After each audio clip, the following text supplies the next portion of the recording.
Hello, this is Rob, and welcome to North Country History with Rob Berg.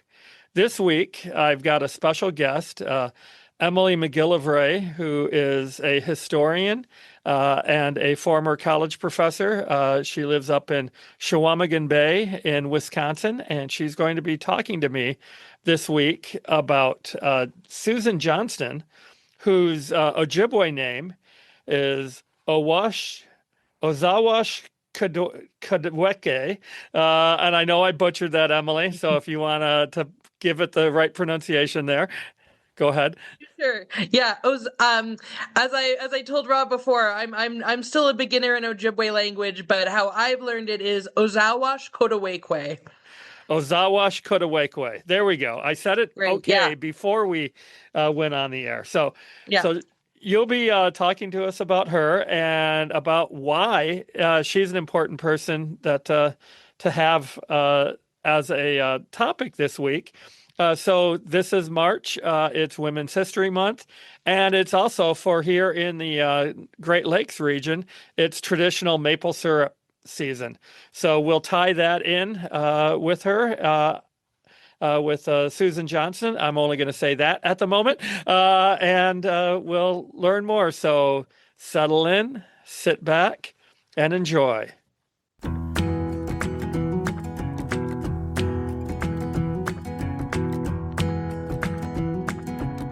North Country History with Rob Berg, your podcast on the forest history of the Great Lakes region.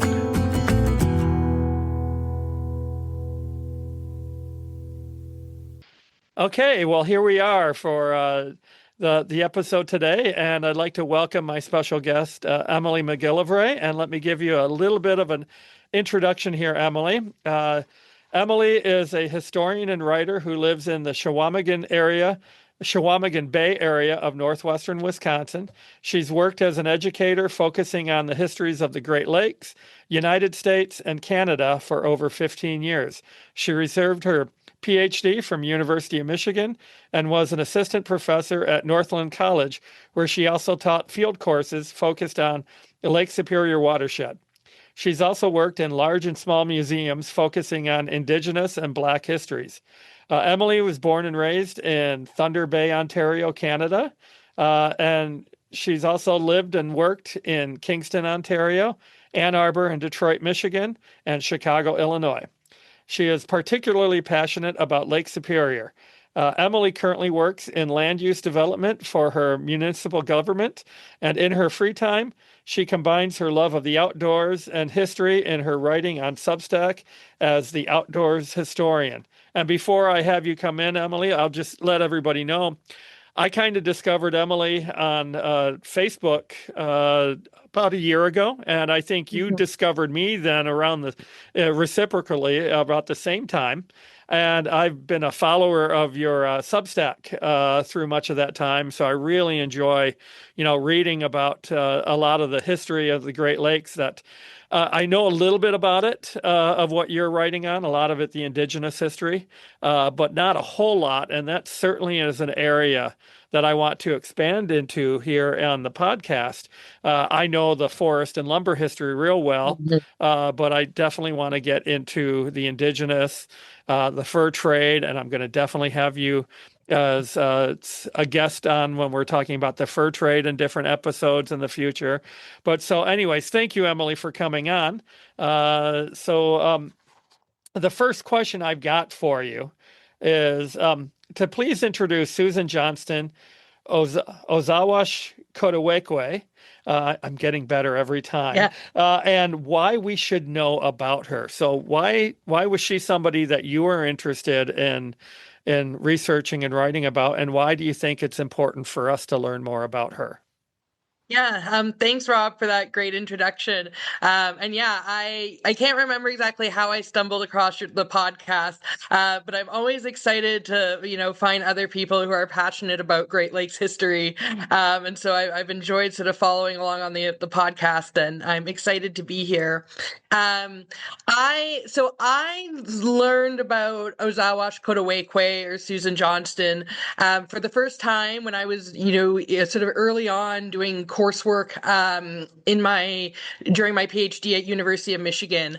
And I try and be really clear in my scholarship, whether that's, academic research or, on my Substack, or also when teaching, that I teach about Indigenous histories of the Great Lakes, but I am not an Indigenous person. I have family roots that go way back in the fur trade, through sort of multiple sort of family parts of sort of my dad's family.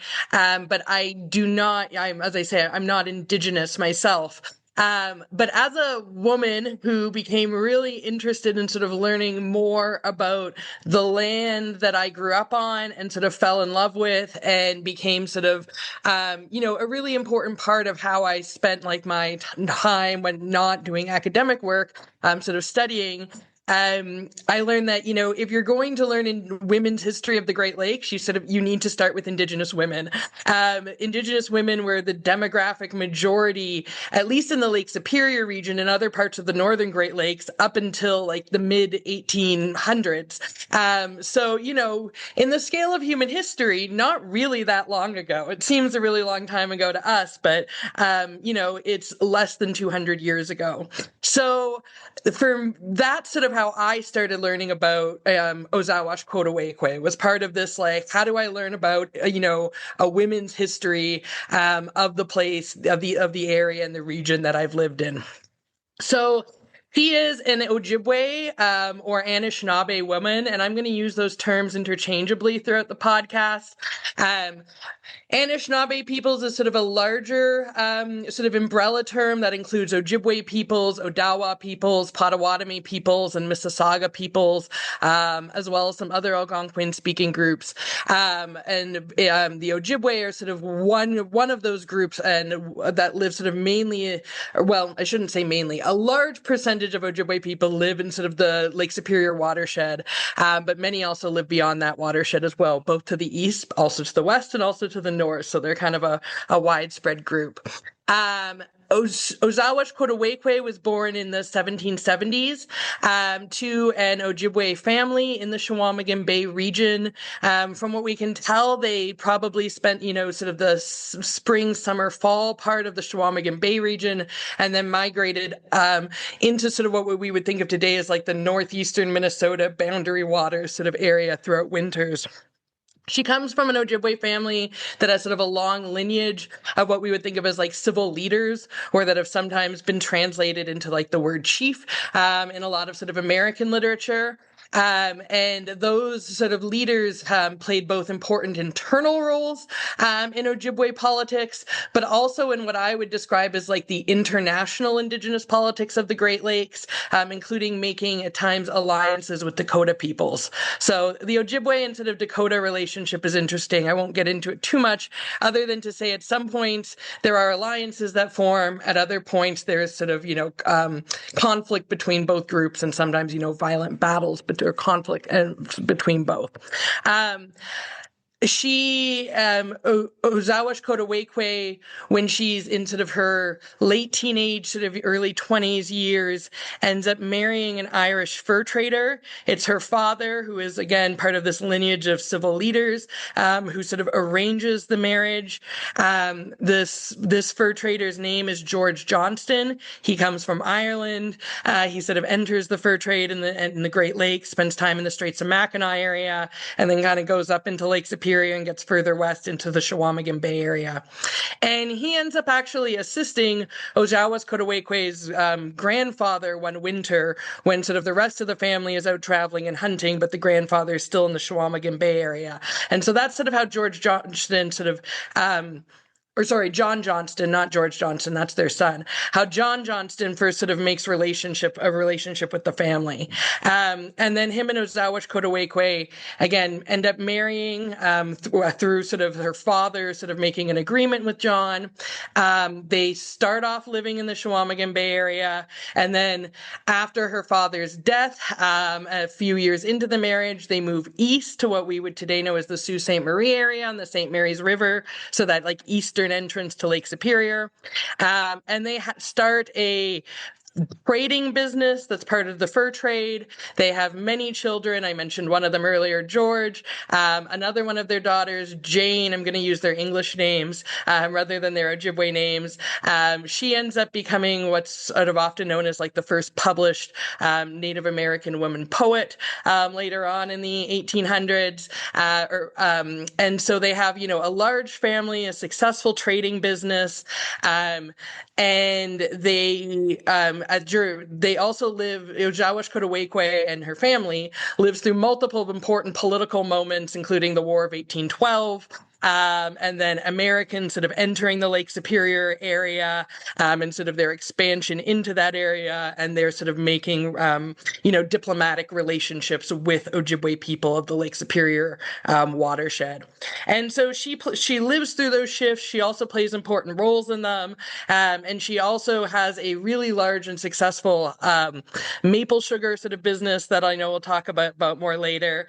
And so for me, she's an example of, again, one of these women who end up being really influential, both economically but also politically, throughout, again, this time period when like a lot's changing in the Lake Superior area. And so she's a way to she's someone who hasn't always been told as part of that story of like these major events, but I think is really important for us to sort of understand how women, particularly Indigenous women, and for the Northern Great Lakes, often Anishinaabe women, were sort of involved in politics at the turn of the 19th century and through sort of the first half of the 19th century. Well, that's a perfect spot to break there. Thank you for introducing her, and yeah, definitely important roles women played. So, also what. Now I can't talk. Sorry. Her father having been one of the tribal leaders, and did she play any role then in the leadership of the tribe, either there in Chequamegon Bay, or as they moved to the Sioux area? I believe that's Bawating. What it was called, Bawating? Did she play any role in the leadership there? Yeah, so I think, in the Chequamegon Bay area, she would have been young enough that I think it would have been her sort of elder female relatives. We don't know much about her mom. I've seen a little bit mentioned about her, but not enough to sort of say a whole lot. But perhaps her aunts, who played sort of more roles in leadership in this community here. But when she moves to Sault Ste. Marie, or Bawating, as Ojibwe people know it, which is, again, another one of those words that's like tied to a French translation of an Ojibwe word, meaning place of the rapids.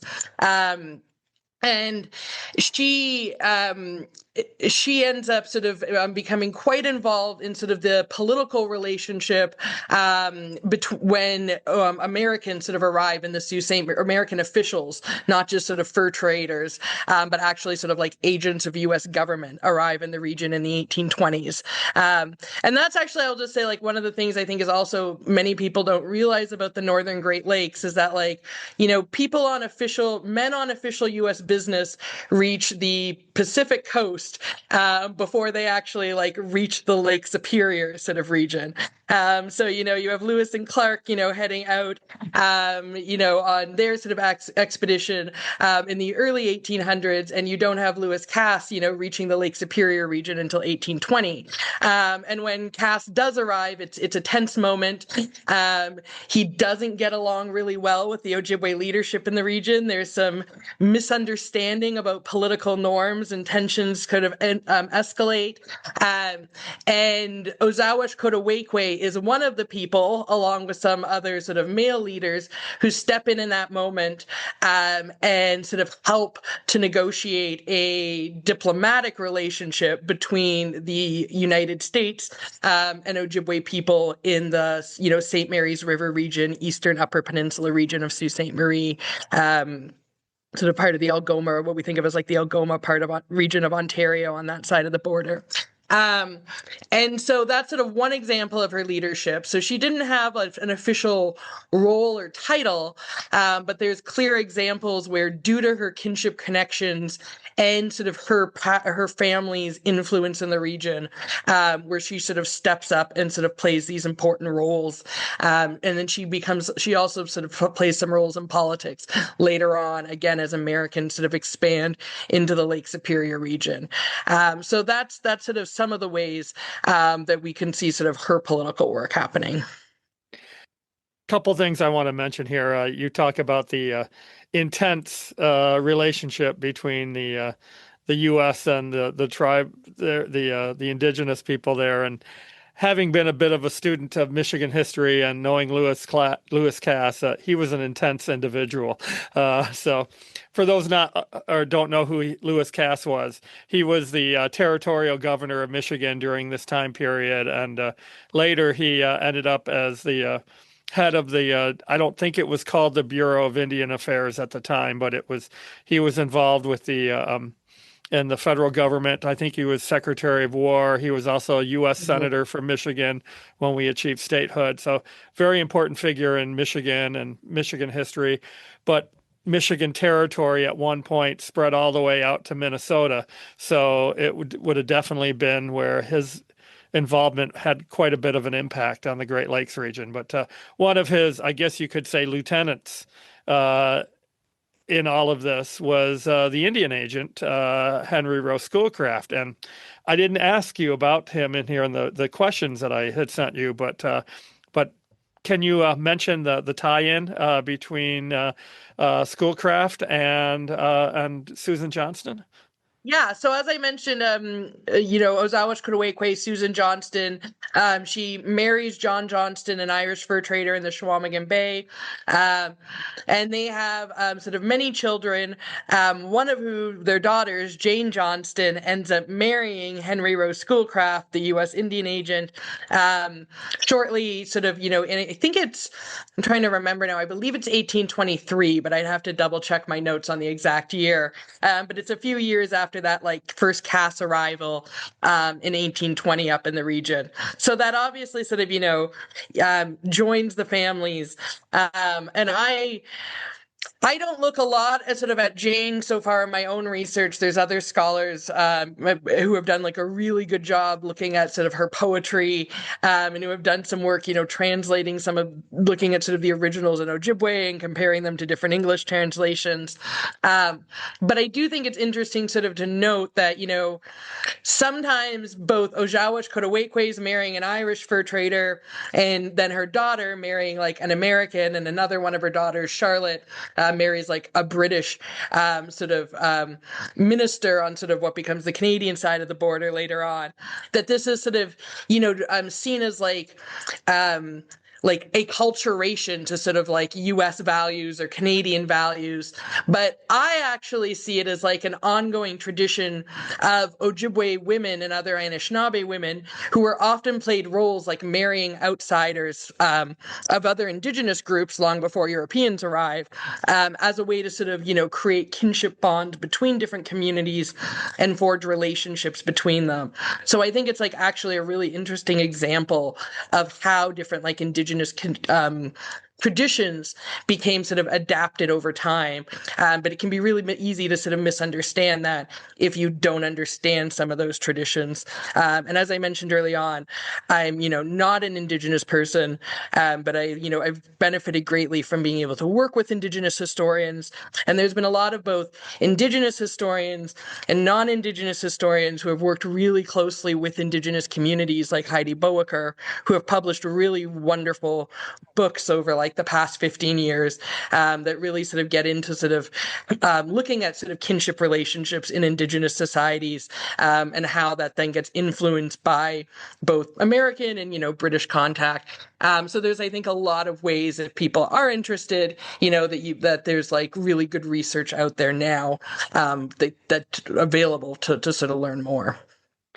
Thank you. Yeah, I just wanted to let people know too about the, touching on to with the connection to Henry Rowe Schoolcraft.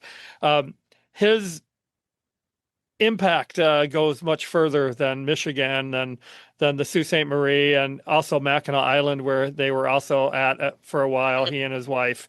But along with Cass, he went out through to kind of travel along through Michigan territory in, I think it was 1820, and maybe it was 22, but they went to Minnesota, and it was actually Schoolcraft who found the source of the Mississippi River at Lake Itasca. And so that's known out there, and Cass Lake there. And so, yes, and so the ties in here, there's so much interconnection. And if it had not been for the Indigenous help with all of that, I'm sure their expedition would have gone nowhere. And Henry Rowe Schoolcraft then benefited as well with his wife's family ties there, because he published a lot of the Anishinaabe legends that was then used by Henry Longfellow to write the Song of Hiawatha. So there's a tie, or all that roots coming back here to the Great Lakes and to Ozhaawashkodwekwe. Sorry. Ozhaawashkodwekwe. Yeah, yes, no problem. thank you. So her influence, I think, shows that it goes much further than what is on the surface. And we've touched a little bit on the fur trade, and I will be looking more in depth into the fur trade in future episodes. But can you briefly talk about the Indigenous role that they played in the fur trade, and how women were a part of it? You did mention about kind of the tie-in, or the marriages to Yeah. European traders. But if you want to expand on that. Sure. Yeah. So when I talk about the fur trade, I actually start usually by talking about seasonal rounds in Indigenous communities, which, briefly is the having a society or communities that are organized against sort of moving to where different seasonal resources are. So being where sort of the maple groves are in the spring, having sort of gardens in certain areas with microclimates best suited to that for the summer, and sort of near berry patches, hunting grounds sort of from fall into winter, fishing grounds sort of interwoven throughout those. So I mentioned that to sort of to sort of emphasize that throughout the Great Lakes, not just Anishinaabe people, but different like Indigenous communities organize themselves around these seasonal cycles. And when fur traders, European fur traders, first French and then also British, first show up in the region, they end up essentially incorporating like their system, their cycle of travel seasonally, and like grafting it onto these sort of already existing seasonal cycles. So fur traders would usually arrive sort of further up into the Great Lakes in the fall. They would have trade goods. They would exchange these goods on credit to different sort of Indigenous families. Men throughout the winter would go out sort of hunting and trapping and managing trap lines. They would bring pelts back to the traders who sort of wintered with the communities. Traders would then sort of take these furs to sort of eastern ports, paddling back through the Great Lakes in the spring after the ice goes out. Like, again, French traders would usually be ending up in Montreal area. The British would often be ending up in like the Albany sort of area of what would be today New York. And then again, sort of throughout the summer, they restock on trade goods, these traders, and then head back up into the Great Lakes throughout the fall. Excuse me. There's ways this varies through time, and depending on who's in power, there's different sort of routes that become most common, but that's sort of the gist of it. And the desire for sort of pelts, in particular beaver pelts, because in the Great Lakes it really was there. While other pelts are often also traded, beaver is sort of the most highly desired, and is used to make sort of a like top hat style that's really popular in Europe at the time. So you have this European fashion that begins driving this transatlantic economic system that is successful because it was grafted onto an Indigenous economic system of moving seasonally. And in terms of women's roles, women, play really important roles in some of the foodways of these seasonal cycles. It varies again depending on which Indigenous tribal nations in the Great Lakes you're looking at. For Anishinaabe peoples, as we'll talk about more, women played really key roles in maple sugaring. They also played really key roles in wild ricing in areas that had wild rice lakes and rivers. So women were in charge of really important key foods, some of the foods that were non-perishable, so were best stored and eaten throughout the year, and to sustain communities through sort of long winters and whatnot as well. So women are playing that role.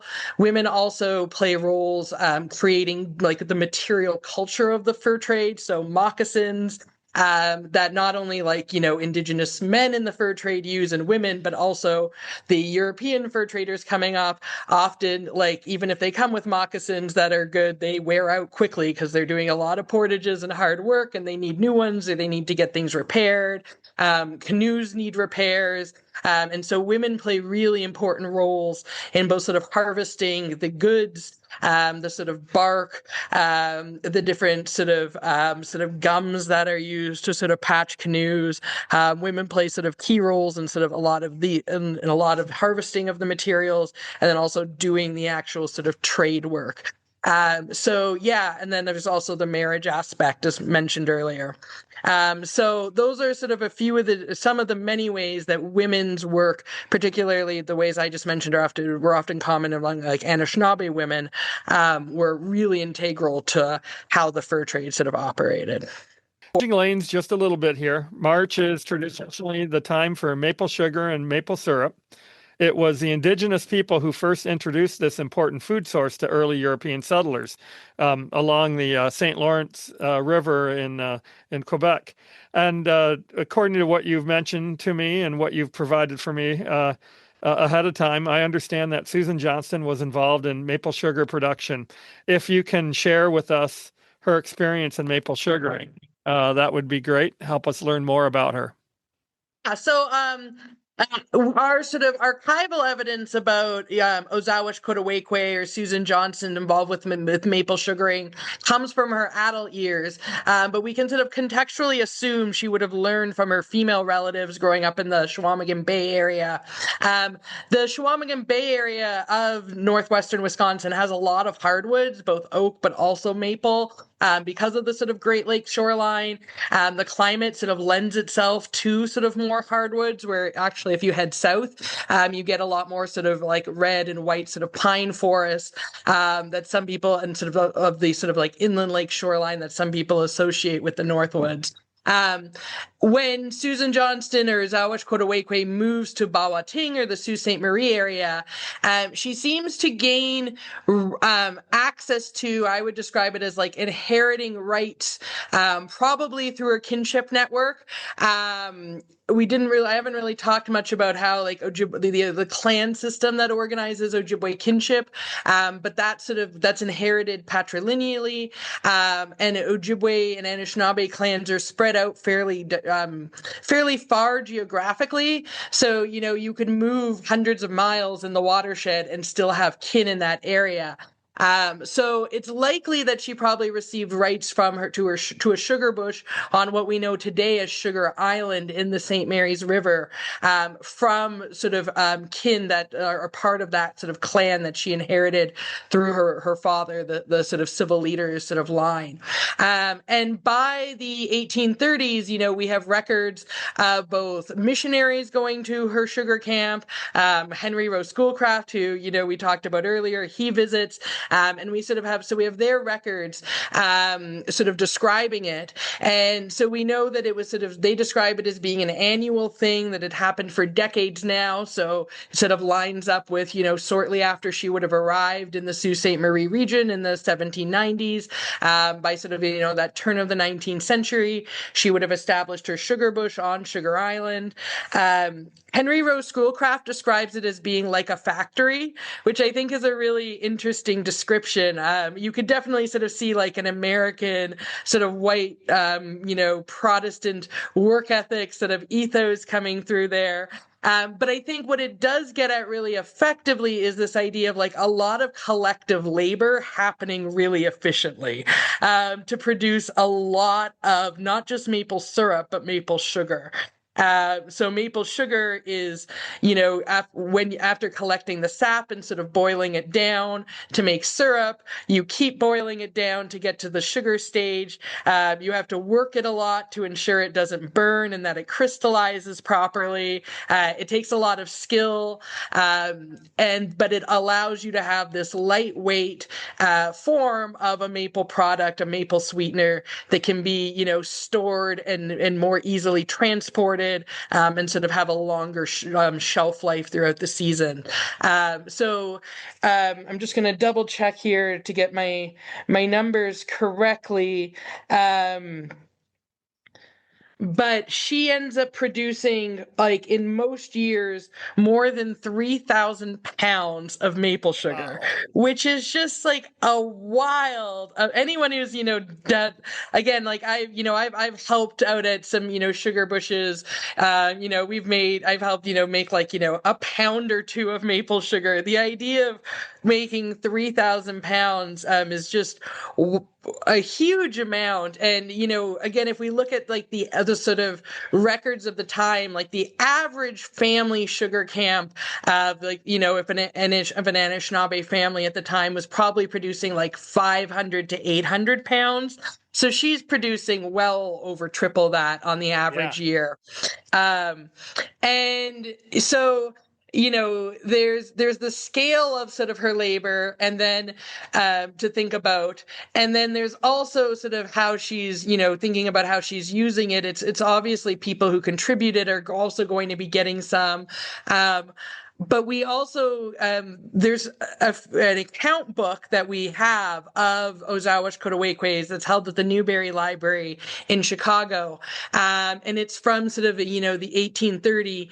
And one of the items that comes up in it, John Johnston, her husband, has died at this time. So she's a widow. So she's continuing on this family trading business with the assistance of some of her children that are still living at home. Some have moved away, like Jane, but other, who's living with Henry Rose Schoolcraft. But other children are still at home, and we can see through this account book like how often maple sugar comes up. So we know it's also one of the ways that she's like sustaining her family.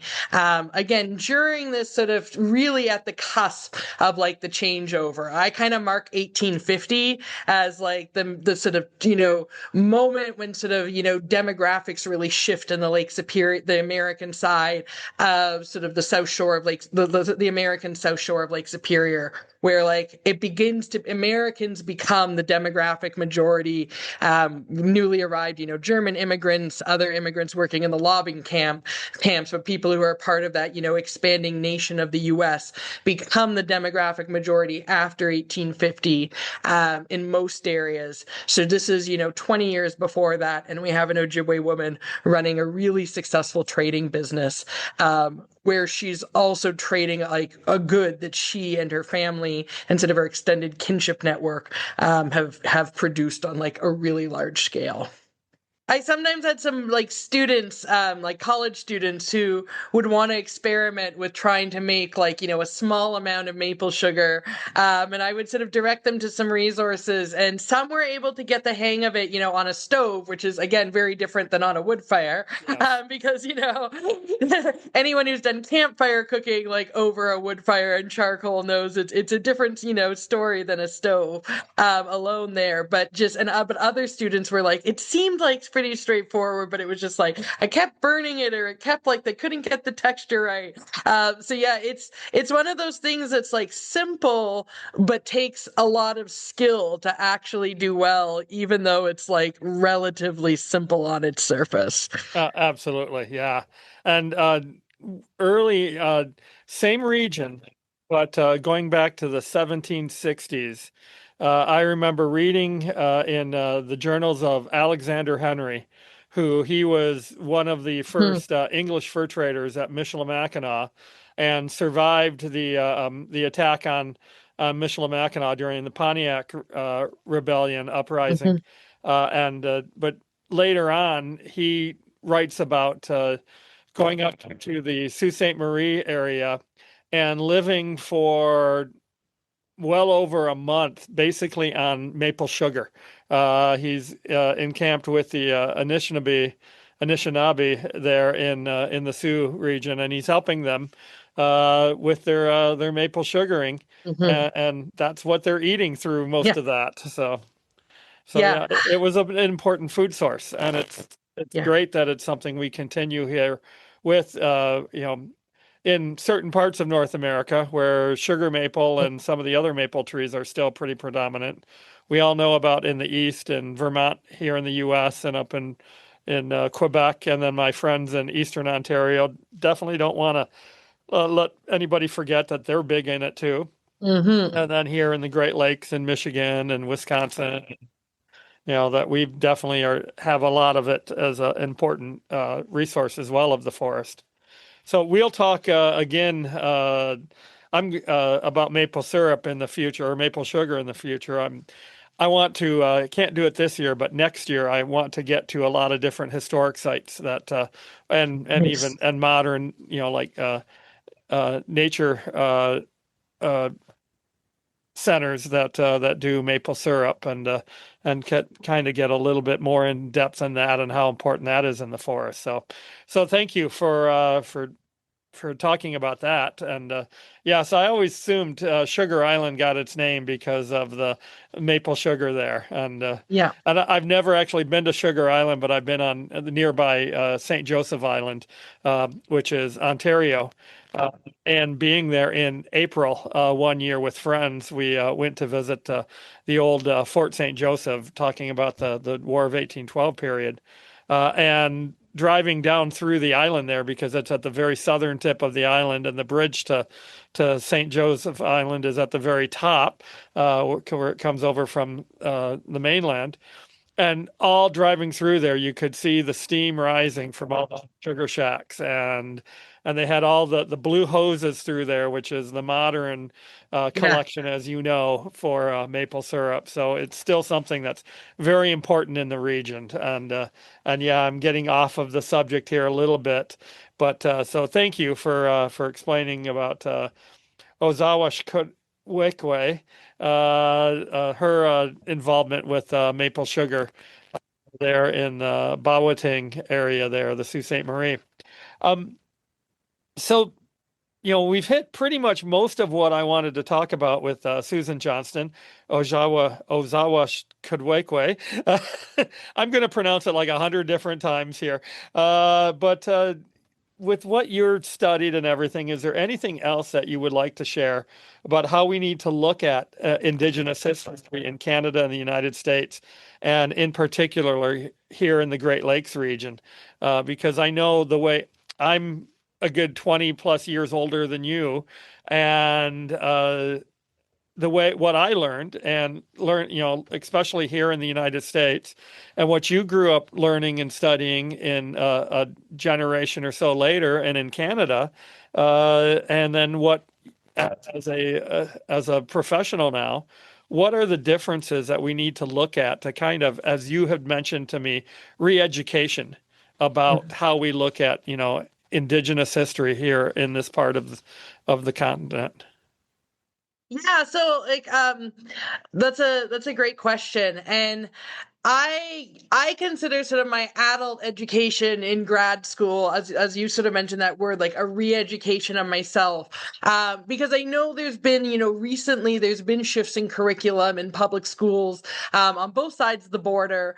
But yeah, certainly when I grew up, it felt like to me Indigenous peoples played a really minor role in the history that we were taught. They were sort of, I would almost be say as like portrayed as like helpful accessories in the fur trade rather than like full human sort of agents who were played key roles in the development of the fur trade, and also key roles in the different, European, the American and then British Canadian society that sort of develops in the region. So for me, I guess, now when sort of thinking about the region, my sort of starting point is that if you're going to understand the history, you have to sort of start with Indigenous history. There's important parts of many, different eras of history, but to understand how, Americans and then, British Canada, and then which becomes Canada, acquired sort of legal rights to the Great Lakes, we have to sort of start with the treaties they made with Indigenous peoples. And so that's where I often sort of recommend people starting, is like to start to begin to learn about that treaty history if they don't know it.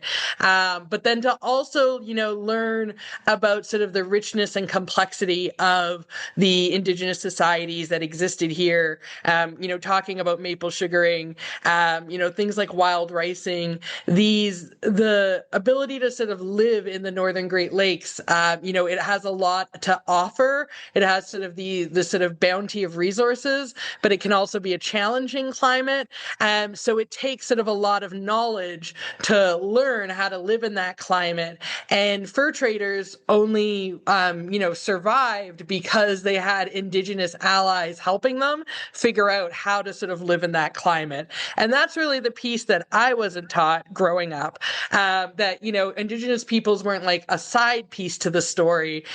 They were central to the fur trade. And then they were central again to sort of the treaties that then develop in sort of the later sort of years of the fur trade. And that even after those treaties are signed, Indigenous peoples don't go away in the Great Lakes. They in many cases, they remain in the region. There's also parts of the region, in particular in the U.S., where they were removed in various ways.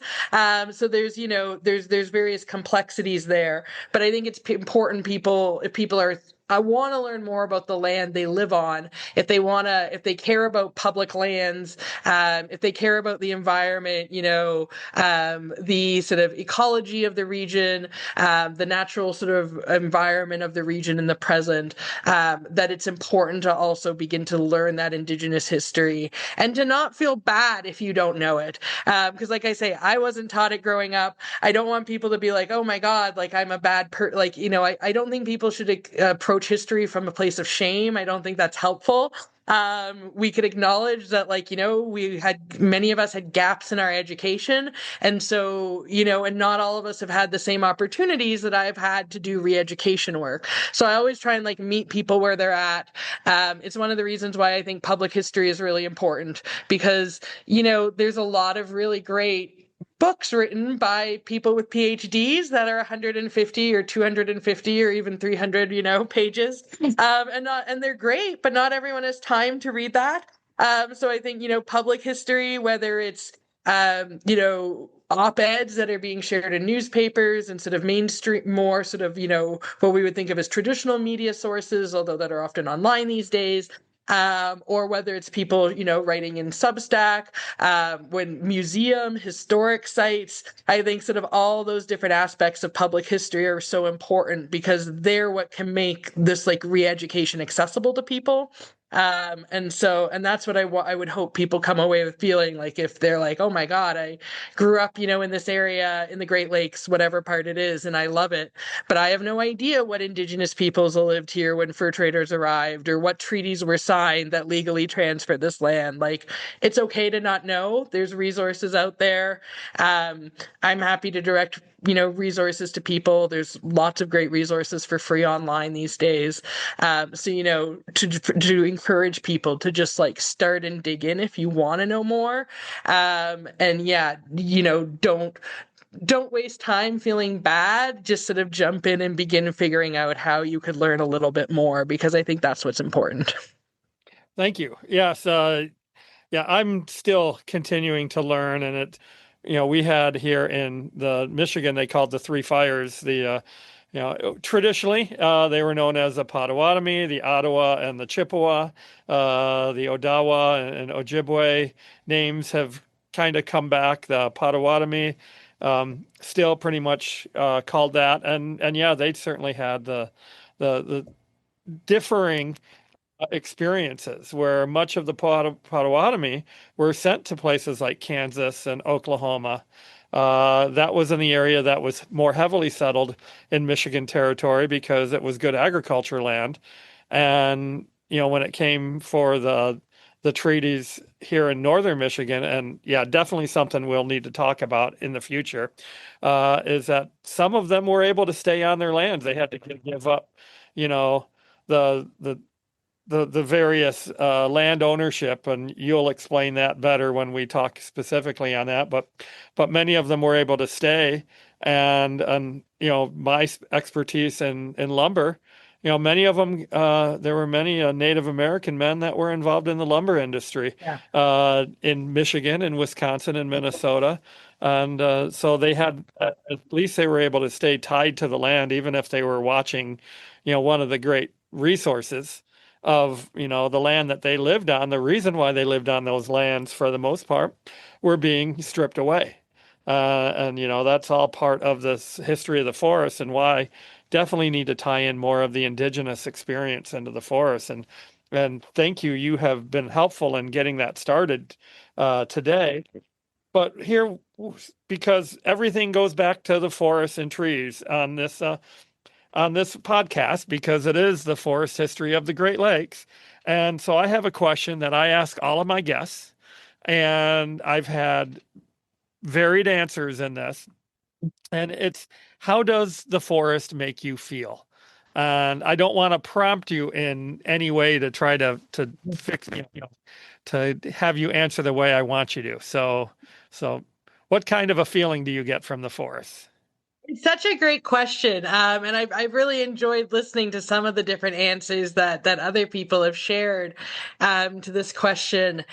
And I think for me, the forest really is um I would say, like, I guess it has multiple meanings, but often for me, it's a place where I go to, I would say, like, ground myself in a way that kind of like reminds me of what's important, and then sort of refreshes me.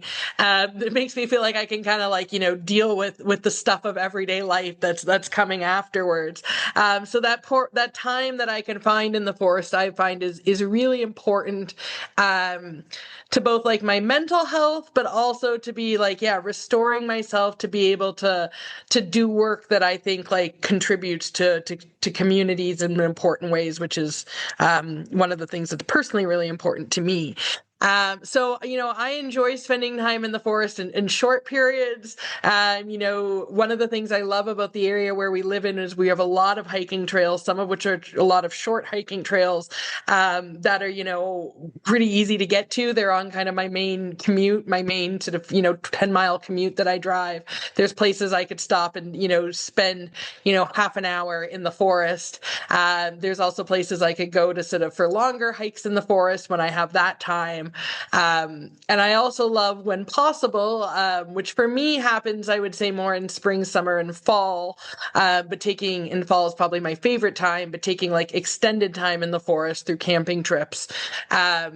So yeah, I would say, the forest for me means a lot of different things. There's a lot of memories too, I would say, that I have to the forest, both from childhood to sort of coming of age to sort of different stages of adulthood. So it's also, yeah, a place where I think I can go to sort of process things, and sort of, whether they're happy memories or sometimes it also reminds me of difficult times. It's still sort of like a place where I feel like I can process my emotions better, I guess, is one way to put it. Okay, thank you. Yes. Yeah, I have, so many feelings of it. I grew up down here in southeastern Michigan, just not far from Ann Arbor, but having a nice state recreation area, a state park, basically just outside of town, that we went out to all the time, hiking and camping. Well, not I didn't really camp there when before I was of age. My dad and older brothers did some backpacking out there. But yeah, it was just a great place to kind of get into it. And then with living in, what we call in Michigan up north, which is the northern lower peninsula, not anywhere north as where you're at, but if you're in the southern part of the state, up into the forest there, and having a cabin and 40 acres, we had our retreat, and we're able to do that. And the forest is very much of a comfort for me. When I lived out in Nebraska for a few years, it had its own beauty, had its own, nice things there, but what I missed greatly were the trees, was the forest. And, some of the people I knew out in Nebraska, they actually felt claustrophobic in a forest because they were so used to the open sky, the open space and everything, and the trees were confining. And for me, it was like a warm blanket, and so yeah, it's funny how we all feel differently about that. So thank you, and that will add. Someday we'll do like a best of episode here, way long down the road, when I can share everybody's answers here to this question in one special episode. But so finally, everybody knows what I'm doing here, and for you so far, they only know of what we've shared here. But you have your own things that you're doing. You're not a college professor anymore, and it's sad that it's not the case. For those who don't know, Northland College, where Emily taught, closed. And although you left a little bit earlier than that, but it's sad when a college closes, and that ties into Great Lakes, to North Country history, because it was where Sigurd Olson, he lived in Ashland, and he went to school there, and they had was it the Sigurd Olson Institute there at Northland? So it hits hard. But so you've been doing other things since that. So can you tell listeners a little bit about your outdoors historian site, which is how I found you, and what you're doing? I know you're also doing a Lake Superior tour on your Substack posts, and some other, like an ebook, I believe you're working on for that. Yeah. So can you share anything like that? And I'll include the links here on the podcast, so people can find you. And so why don't you go ahead and tell everybody about what you're doing with those? Yeah, so as you mentioned, you can find me on Substack at The Outdoors Historian. I'm also on Facebook as sort of The Outdoors Historian. I share a lot both about sort of, life in the Chequamegon Bay, but also sort of my reflections on the Great Lakes in general. And lately I've been sharing, as Rob mentioned, sort of a Substack series about a Lake Superior Circle tour that I did in October of 2024. And I've done the Lake Superior Circle tour previously. I've actually led college Northland students around it.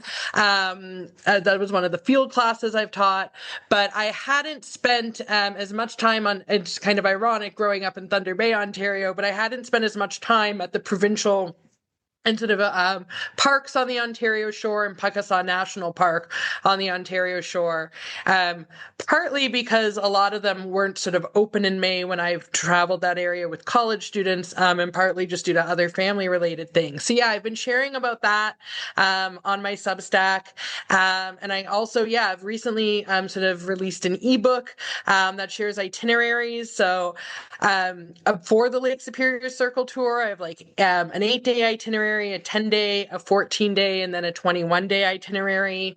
And they're sort of curated itineraries. They focus on a lot of the main stops, but tell you how to sort of piece them together in a way where you get to see what I would describe as some of the most iconic sites, but also get to sort of understand the history behind them, understand some of the geology, how it affects the human history.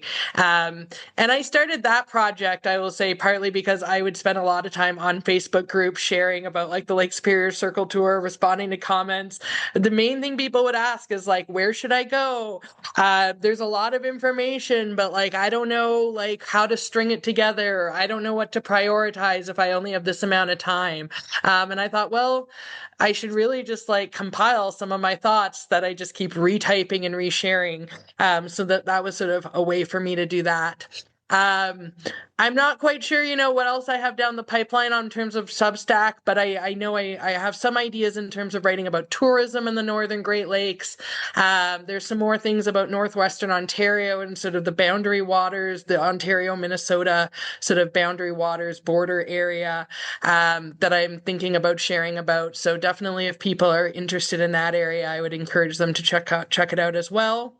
And then, yeah, Rob, you mentioned Northland College and also like the Sigurd Olson Environmental Institute. I do want to make, if people are listening out there who are aware of the SOEI, I know there is sort of a group working locally to sort of, get it restarted as its own 501c3, and they have that in the works. So I just wanted to sort of make a shout out to the people, doing that efforts. And then I myself am, involved with an effort of sort of former faculty of Northland. We're in early stages, but we have our 501c3 nonprofit status, known called the Northland Collaborative, and we're working on starting a micro college. And I'll just briefly state that it's sort of a growing movement that's been expanding throughout the U.S. It's got its own podcast. If you Google Micro College Podcast, you'll find a great podcast with a lot of episodes. The person who runs that is the director of Thoreau College, which is in southwestern Wisconsin, the Driftless area. And so, micro colleges are small, in-person, place-based, experiential learning experiences that are often focused on sort of blending sort of what's sometimes described as academics, rigorous academics with student governance, and also like doing sort of collaborative community projects so that students get sort of a more holistic education. Sometimes they also have significant sort of arts aspect interwoven into them. So again, things that sort of incorporate sort of thinking using the mind, but also the body in a way that sort of sometimes traditional higher ed often, really focuses on sort of the mind as a thing in itself. And as many people who work in higher ed may know, it faces a lot of challenges right now. So this is part of like a bigger movement of people interested in how to meet the needs of our society in this moment. In an area of like not a whole lot of resources in higher education. So yeah, those are some of the things that I'm a part of and that, take up my time when I'm not at work in my day job. Well, we all need to do that because, I haven't been working professionally in museums for a few years now. And my day job is I work at a Kroger supermarket in the meat department, but this is what I'm doing to pass the time and stay connected. So we all have to do what we need to do. Yeah. Well, hey, thanks a lot, Emily, for being a guest on the podcast. And yeah, I will definitely have you back in the future. You have a lot of knowledge that you can provide that I'm either limited on or not at all involved with, or knowing it at all. So it's always nice to collaborate with other professional historians, other not even just those that are professional, but those who are knowledgeable in various aspects of the forest history, environmental history in the Great Lakes region. So thank you again for coming on, and please stay on the line after we cut this here. So thanks for coming on, and thank you everybody for listening today. For the next week's episode that'll be coming up, I will continue my little series on the Big Wild, Michigan's Pigeon River Country State Forest, and we'll do the part 3 episode, and it's going to be on the challenges of the PRC with some of the different controversial elements that have happened in the history of the forest. So that'll be next week. So thanks again for listening. And we will see you again, or talk to you again. Thanks. Bye.